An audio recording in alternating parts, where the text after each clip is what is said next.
We're a Nest micro community. We're a group of martial arts instructors, we're a martial arts community, and we're a Nest community. And right now, because I'm stood here, you perceive me to have some form of influence, and therefore, if I asked you to do something, you would do it voluntarily because you assume that there's a reason behind it. When I leave here, obviously Nest as a company, we're a national, now international company. So when I go out into Nottingham, I don't have the same influence. I wouldn't anyway, but we're not known locally because we're an international company. You guys, however, you have this position all the time. Where I'm stood now, you have this every night. You see people in your local community all the time, and you have this communication, you build up these relationships with lots of people who churn through your club. Or don't churn through, many of them stay, obviously. But you do get to touch a lot of people and build relationships with a lot of people in your local community. And that is something that national and international companies don't have the privilege. So it's how do we really make use of this and what can we do with this? And from talking to you guys, obviously I've been there a very long time now and I talk to you all the time. And you tell me stories and you tell me experiences, and all I do is pass that on to you all. I certainly don't have any knowledge or nothing compared to you guys. So my job is to take those experiences that you have and pass them on, and hopefully they can be useful to other people and you can take inspiration and do it yourself. So what I'm going to do today is talk about what you guys do in the community, how you can utilise it, both from a not-for-profit and a business perspective. So we're looking at two different things here. We're looking at what you guys do currently in your community, so fundraising, awareness, contributions, and we are going to look at direct commercial gain as well from working with businesses in your community, business, schools, hospitals, all that kind of good jazz. It's all stuff that you guys have told me, so it's all stuff that works, it's stuff that's going on right now. And I am aware, I've taken a few stories, so there are some of you I talk to on a regular basis, and I've put a few of these ideas together. There's going to be hundreds more in this room, people who have done these kind of events. I'm not going to have time to go through every table, unfortunately, but afterwards I do want you to talk together. I want you to share your experiences, because that's what we're for. That's what the whole community is for. Okay, so we're going to start with things that you guys have done in the past. I do have some stories to tell you. Most are sat here in this room, so I'll probably have to ask you to help me with it. But the first one we're going to talk about is the school vouchers. So a client up in the north worked with local schools. They had this initiative whereby they encouraged school students to do work in their local communities, and they were rewarded for the work that they did in the community. So the students who performed the best and contributed the most to their local community got prizes. As part of this initiative, our client decided to contribute vouchers for martial arts training. So there was one voucher per year, and it was 3 months of free martial arts training. There was also a grand prize that they volunteered, that they offered, which is a year's free training. They said that actually the take-up of these vouchers, when the students won these vouchers, the take-up wasn't a lot. So they actually it didn't cost them anything, because the students who won it, some of them came for a little bit and didn't stay for the duration. Some of them just didn't use the voucher at all. But the benefit to them was that they were advertised in all of the school's campaign material. So promoting this initiative locally meant that they were advertised in every newsletter, all the emails that went out. They were in local newspapers because newspapers supported this initiative.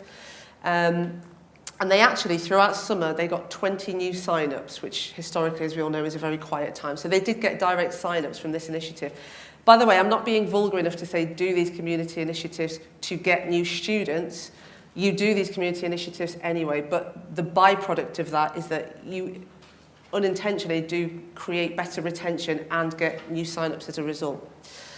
So that was a great experience. She loved it. She'll carry on doing it. They are going to carry on doing it in the future. And they said it worked for them really, really well. And they've built excellent relationships with the schools that they worked with as well, which, as you guys know, is gold dust trying to get into schools these days. Okay, the second one. Eddie Bonetto, where are you? There he is. If you want any more information about this, go and speak to Eddie after. I'm going to brush over this, Eddie, so I'm sorry if I don't go into it in great detail, but Eddie was involved in a wonderful campaign where he lives in Lincolnshire, whereby they developed this day, and it was a one-day event, wasn't it, Eddie? Well, actually, there was lots of different events. Let's just say it was one event, because it's what's written down on my paper. lots of different, but it was created to allow students to experience new sporting activities, wasn't it? Yeah. So Eddie was involved, he volunteered his services. There were lots of different stalls for all different local sporting businesses, so gymnastics, dance, all kinds, all there for students to go and experience firsthand what these sports were, with the intention of them then joining and getting first-hand experience of it. Now, this worked really well for Eddie. He did get sign-ups from it, but the reason that he was asked to do it as well was because Eddie wrote an article for his local newspaper, and it was an article about how to get children away from devices, so how to get them out of the house, away from television, away from devices, and into physical activity. He wrote this article for his local community, and as a result of that, it was picked up, and Eddie was personally asked to be involved in this initiative. So it all has a rolling effect. Everything is interlinked, and again, it creates these relationships. Eddie's now got the relationship with his local newspaper, relationships with all these other sporting activities. So thank you very much, Eddie, for your contribution to that. And if you want any more information, go and see Eddie after. Okay, this is a huge one. This is a huge one. I would highly recommend you go and speak to Phil Turner after this, because this is quite incredible. So Phil decided 3 years ago that he was aware that defibrillators are equipped in every high school, but not in any single primary school. I don't know how you discovered that, Phil, but I would never have known that information. So therefore, he decided that he wanted to make sure that there was a defibrillator attached to every primary school in the Blackburn area, of which there are about 33. So he went and did a lot of research about it. He made connections with the North West Ambulance Service, so he did a hell of a lot of research to go into this. Working with North West Ambulance, he found out what the prices were for a defibrillator, which is in fact £700 for one defibrillator.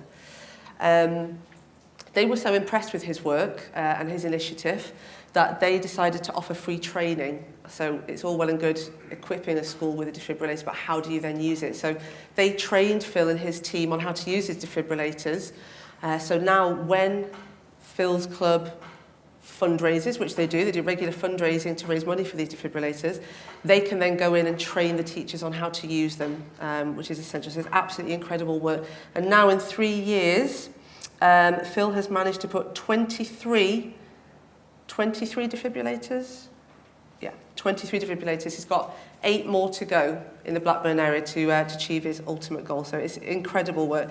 As a result of that, Phil was telling me that obviously the connections with all of these schools in the Blackburn area, he has very tight connections now with the schools, so they're a lot more open to Phil going in and talking and doing self-defense and assemblies. The things that I know are more of a struggle these days, trying to get into schools and do these things is a struggle. So he's made very good connections with these local schools as a result. And retention, I mean, he works with his students and his instructors and his local community to raise funds for these defibrillators. So the benefits are overwhelming. He can also put it on his website. So when prospects go to his website to have a look, they see this initiative there on the first page. I mean, it's social proof that taking martial arts with Phil is it just builds confidence and builds the moral foundations of what Phil's trying to achieve.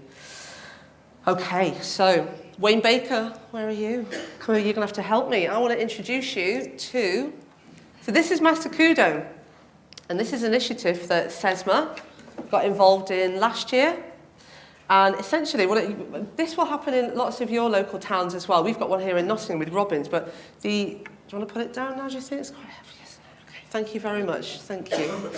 The initiative here was to provide these blank animals. So the year that SESMA did it, it was Go-Go Dragon. This year it's Go-Go Hare. Here in Nottingham, we had Go-Go Robin.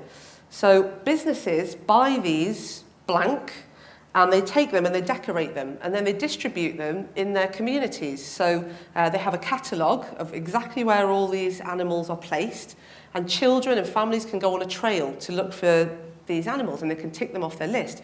The small ones are placed indoors, so they're normally in shops and cafes, but they have larger ones as well, which are placed outdoors, so you can do this kind of nature trail and look for these animals. Sue and Wayne, the reason I include this, because Sue and Wayne just said they had such incredible success with their students from it. They purchased this was £800 to purchase blank, but they allowed their students to create designs. So they gave them all a template design of a dragon.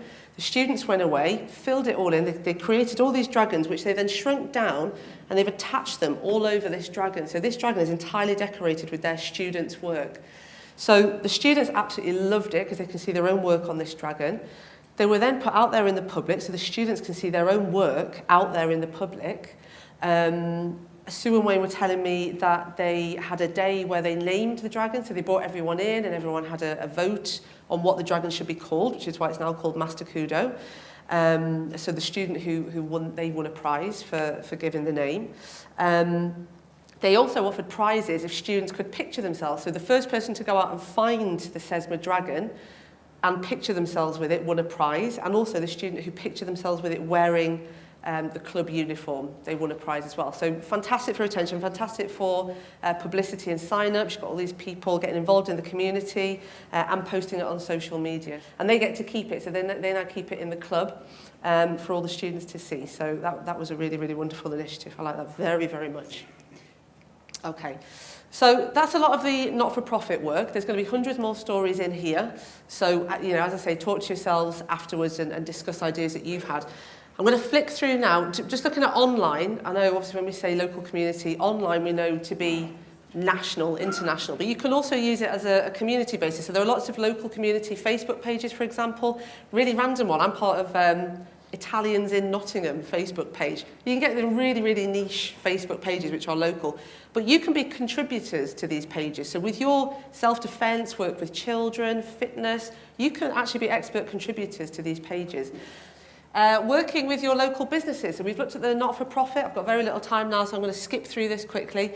But you can work with your local businesses. And because of the nature of what you do, it's accessible to absolutely everybody, male, female, regardless of age, ethnicity. It's accessible to everybody. So I think you could find a local business and make a connection any way you want. I think they would all want to work with you. And because you're known as well, people do want to know you. You're in a tiny minority of people that own their own business. People want to know you, so you should make use of that and get out there and do things. These are just examples of what you guys have told me. My personal favourite, obviously, the pub, for a number of reasons. I've done a lot of research for you, and you can build a lot of good bridges in that pub. You can burn a lot as well, unfortunately. But it is the epicentre of a community. Joe's going to show you a fantastic video later. It is the epicentre. It is where people go. They unofficially network. But also there's a lot of local advertising in pubs. I know it sounds ridiculous, but on the back of toilet doors. I'm not suggesting go and advertise on the back of a toilet door. But it's where you see things. But there are lots of boards. So I go into my local pub. There's yoga, tuition, there's music classes, there's all sorts. So make sure that you're known in there. You can go in there and offer self-defense classes for bar staff, which is, highly needed. It's a volatile place, as we all know. The local hairdressers, it's mums, let's face it. We're advertising to mums a lot of the time. Where do all mums go? The hairdressers. I don't know many women that don't. Make connections with them. Offer discounts for people who go there. Make sure your leaflets are in there. You can have mutual discounts. So, someone who goes to such and such hairdressers gets a free pair of gloves. You can make all these kind of deals and offers. Local sports shops, you get an active market. This is a demographic that you're looking for, someone who's already into sports. Make sure you're seen in there. You've got your leaflets in there. Work with the people who own those shops and make good connections. Soft play centres. I mean, it's obvious. It's an obvious connection, really. But they are the obvious ones that you will probably know lots of people already that you're already making connections with. And if you are, then let each other know. So when you go on a break, when you go on lunch, let people know. Talk to each other about what you're doing and where you can gain benefit there, okay? And really, really quickly, networking. Network like a boss. In Nottingham, these are just a handful of the networking companies that exist out there. I hope by now that you see yourself as a business person equally, if not more so, than a martial arts instructor. You are business people. You should be networking. You should be selling your products. You should be getting to know other people. And as I say, your service is accessible to absolutely everybody. So build your business side up as well and get to mingle with these people who are really, they want to know you. That's why they're at these events. So become involved in them. The Chamber of Commerce is the biggest. So, you will all have a Chamber of Commerce within your area. So just utilise it. Listen.